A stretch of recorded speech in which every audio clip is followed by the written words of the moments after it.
Hi everybody, today we talk about The Tempest, which is Shakespeare's last great play. It belongs to the group of comedies called romances or dark comedies because it has a happy ending, but its beginning is quite complex and let's say tragic.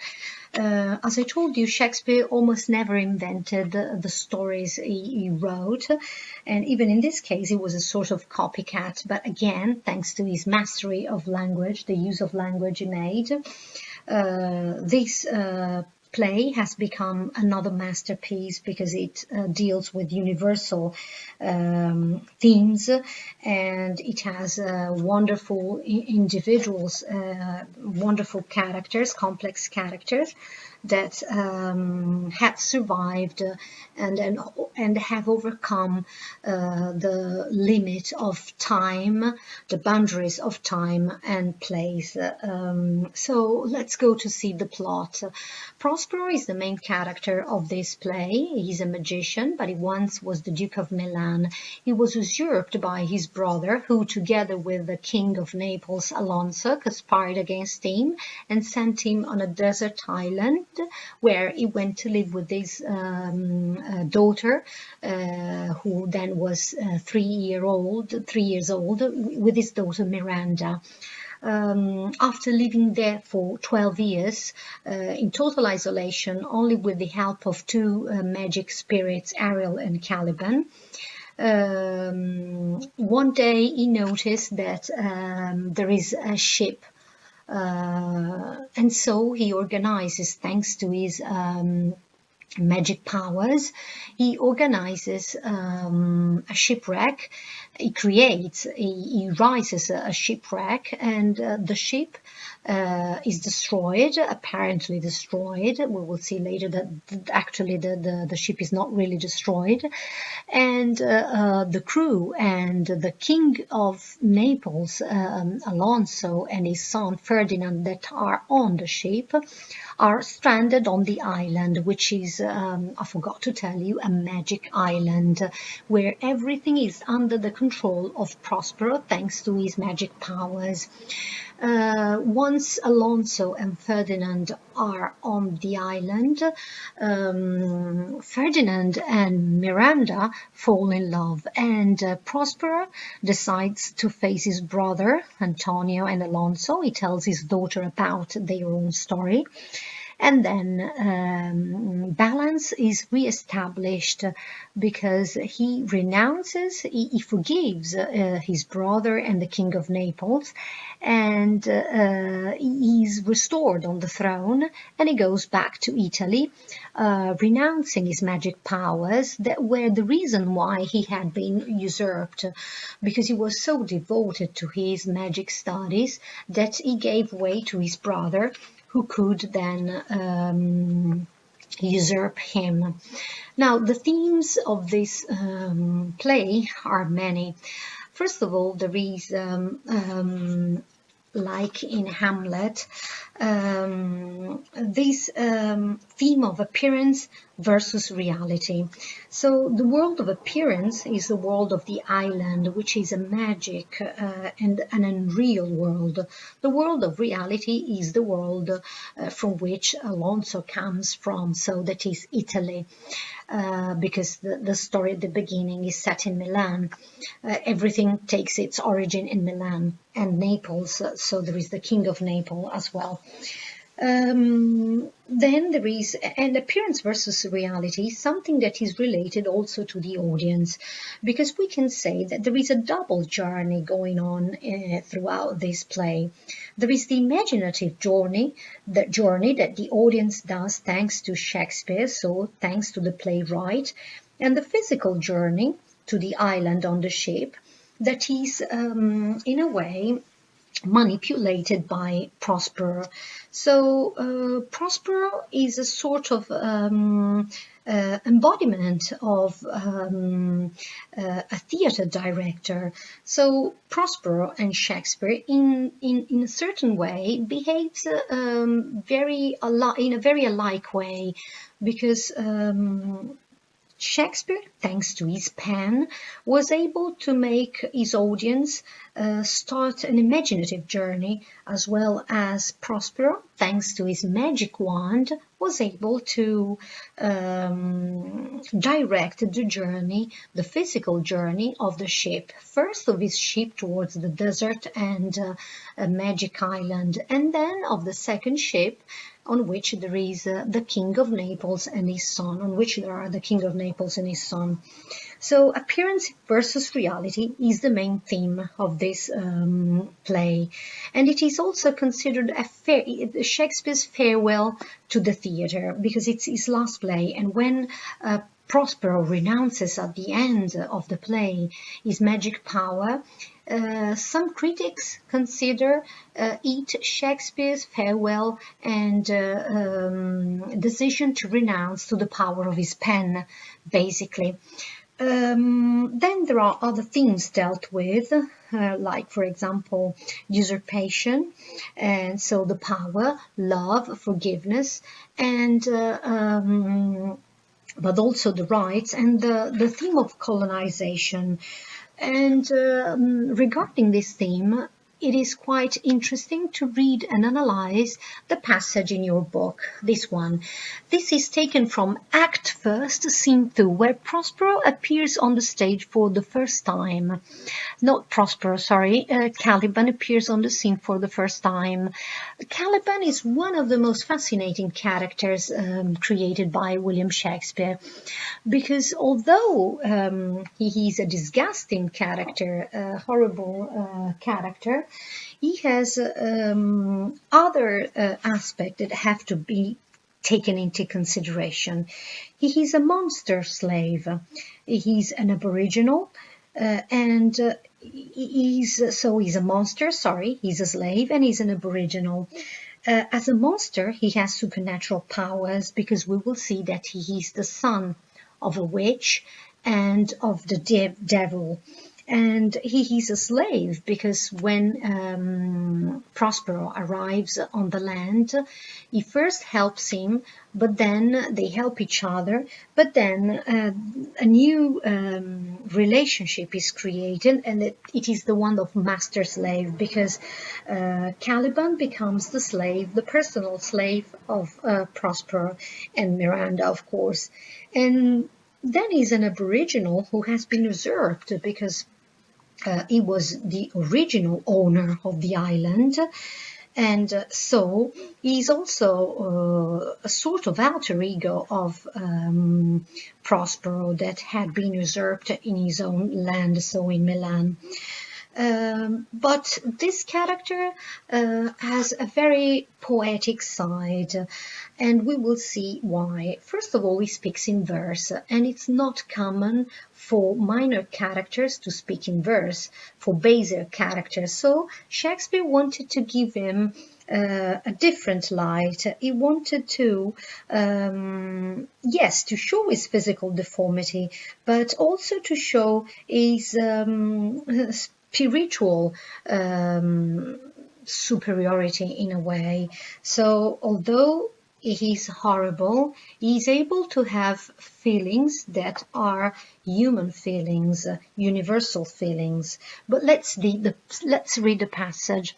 So, thou poisonous slave, got by the devil himself upon thy wick dam, come forth. Here Prospero is calling Caliban, because of course he is his slave, and you see he uses all negative expressions: poisonous, slave, devil, that is the devil himself, because the devil was his father, and thy wicked dam. Dam is the mother of the animals usually. So he's telling him that he's the son of a witch and of the devil himself. And then Caliban enters. I must eat my dinner. This silence mine by Sycorax, my mother. So we know that his mother's name was Sycorax, which thou takes from me. So you took my island from me. And from here we understand that he is a sort of victim, because he has been usurped. When thou camest first, thou strokest me. So he's telling basically that when Prospero arrived, it was nice to him at the beginning and made much of me, would give me water with berries in it and teach me how to name the bigger light and how the less.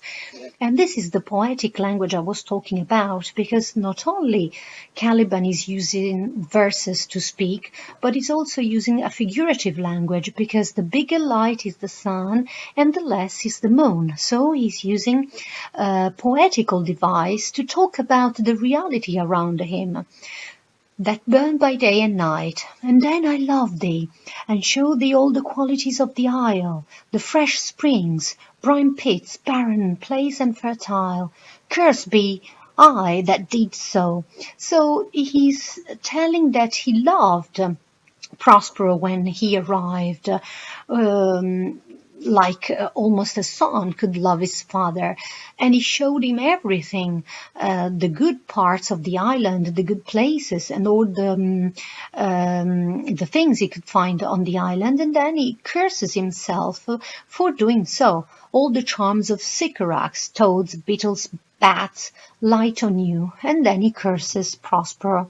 And for I am all the subjects that you have. You see, I am the only slave that you have, which first was mine own king. I was the king of this island before, and here you destroy me in this hard rock. I am confined in this rock, whilst you do keep from me the rest of the island. So he's basically telling him that he's a sort of prisoner in his own island. And then Prospero answers back, of course offending him. Thou most lying slave. He tells him that he's a liar. So we have two different points of view. We have the point of view of the colonized Caliban, and we have the point of view of the colonizer. Thou most lying slave, whom stripes may move, not kindness. So he says, you need to be beaten to do things. I don't need to be kind to you. I have used thee, filth as thou art, with human care, and lodged thee in my own cell. So he's basically telling him that when he arrived, he was nice to Caliban, but then he tried to rape, to violate the honor of my child. Till thou didst seek to violate the honor of my child. My child, of course, here he's Miranda, because Caliban tries to rape Miranda, and from this point of view we can see that he's quite an earthly character, because he has physical deformity as well as physical desire, and that's what moves him in trying to rape Miranda. And of course, Prospero is angry with Caliban for trying to violate his own child. Oh, would that been done? Thou didst prevent me. I had peopled else this isle with Calibans. And this is the reaction of Caliban. Caliban basically tells Prospero and the audience that he tried to rape Miranda because he wanted to people his own island. So he wanted to take control of the islands thanks to his children. And so again, we have the other point of view, a bored slave, which any print of goodness will not take, being capable of all ill. So he's basically telling Caliban that he's only bad, he can do no good things. I pitied thee, took pains to make thee speak, taught thee each hour one thing or other. So he's saying that although Caliban had shown Prospero well the good things were, he had taught Caliban the language of the civilized world that he probably doesn't deserve. I mean, this according to Miranda. Sorry, Miranda is speaking here. So at the beginning, Miranda and Caliban were friends. So as I was telling you here, Miranda is telling Caliban that he has learned the language that she has taught him, and although being grateful because like this he has the possibility to express, to give shape to his thought, which otherwise he wouldn't be able to do, he doesn't deserve it, because his nature is a vile nature. So he doesn't deserve the ability to speak the language of the civilized people. And that's why she says he deserves to be confined in his rock, to be imprisoned in his rock, and that's why he doesn't deserve to have power and control over his island. And Caliban answers that the only advantage that he has achieved by learning this language is that he has learned to curse, and indeed he curses her. And he tells her, "The red plague greed you for learning me your language." Here, rather than using "for teaching me your language," he's using the wrong word to show that he's not a native speaker of this language, okay? Although, as I made you notice, sometimes he's also able to speak in such a way that he can also use metaphors, because he calls the sun and the moon bigger light and less. And so which one is which? Is he really a master of the language, and he can also curse, or doesn't he really speak the language very well? Does he deserve to speak this language, or doesn't he deserve to speak this language? And then Prospero threatens him, and he offends him again. He tells him, "Hag seed, hens, hurry up, fetch us in fuel. So go and get some wood for us, and be quick, hurry up. Thou art best to answer other business, because you need to do some more duties. Shrugs thou malice, so are you not interested in what I'm telling you? If you neglect or dost unwillingly what I command, I'll rack thee with old cramps, fill all thy bones with aches, and make thee roar, that beasts shall tremble at thy din."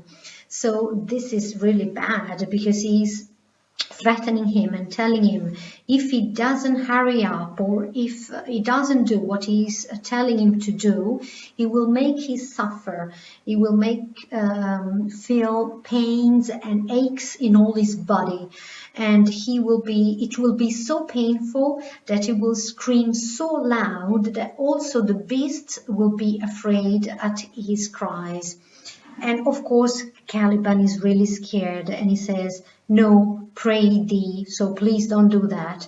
And then, talking towards the audience, he says, "I must obey, because his art, so his magic power, is so strong that it would control my dam's god, my mother's god, Setebos, and make of him a vassal, so he would be subdued to Prospero, thanks to his magic power." And so Prospero goes. As I told you, the theme of appearance and reality is quite confusing here, because we don't know whether Caliban can speak very well or not. I mean, he can curse, he can use the poetic language, but yet Miranda says that he doesn't deserve to use this language. And we don't know if he's a real victim of the colonization or not. Apparently, he is a victim, because once the play ends, his power is restored, because once Prospero decides to abandon the island and to renounce his magic power, he sets Caliban and Ariel free again. So there is a final restoration of the legitimate ownership of the island in the end of the play. So thank you very much for listening, and we will meet again on another subject. Bye bye.